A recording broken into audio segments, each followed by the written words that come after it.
को इतनी चिंता है तो शराबबंदी क्यों नहीं करते? जनता की इतनी चिंता है तो शराबबंदी कर देना चाहिए। उनको अपने बात का, जब गंगा जल उठा करके इस बात को कहा था तब करना था। भाजपा ने तो को कहा भी नहीं, कभी घोषणा पत्र में नहीं कहा। वो जब गंगा जल उठाकर बोले थे तब क्यों नहीं किया, एक बार उनसे पूछना चाहिए। 18-19 महीने का समय निर्धारित किया गया नक्सलवाद को खत्म करने के लिए। 4 दशक पुरानी समस्या है।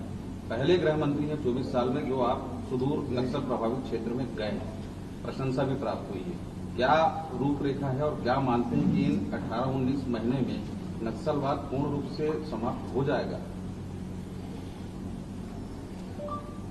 माननीय अमित शाह जी का संकल्प बड़ा है और उनके संकल्पों की सिद्धि भी हमने देखी, चाहे वो 370 का हो विषय हो या नॉर्थ ईस्ट में इंसर्जेंसी का विषय हो, ये सब हमने देखी।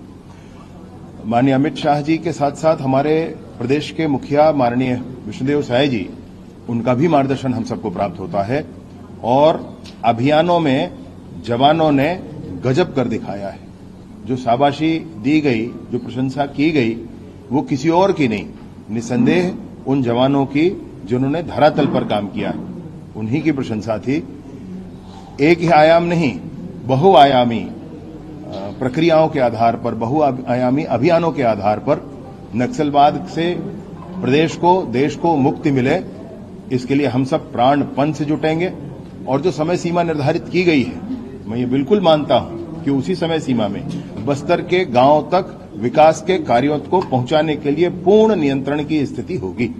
ये गन्ना केंद्रों में एथेनॉल लगाने की बात हो रही है, अभी एक में है, चमकते निर्देश मिले हैं कि 4 में होगा, लेकिन कांग्रेस इसी को लेकर के सवाल कर रही है कि हम अपने समय में जब बोलने जाते थे तब ध्यान नहीं देते थे, अब लगाने की बात हो रही है, तो कुछ सकता है कोई ऐसा? हाँ, उनको ये शायद ध्यान रखना चाहिए कि जब गरीब परिवारों के लिए प्रधानमंत्री आवास के लिए हम लोगों ने आंदोलन किया, गरीब जनता ने उनसे कहा कि आवास ले लो, 18 लाख आवास, तो क्यों नहीं लिया?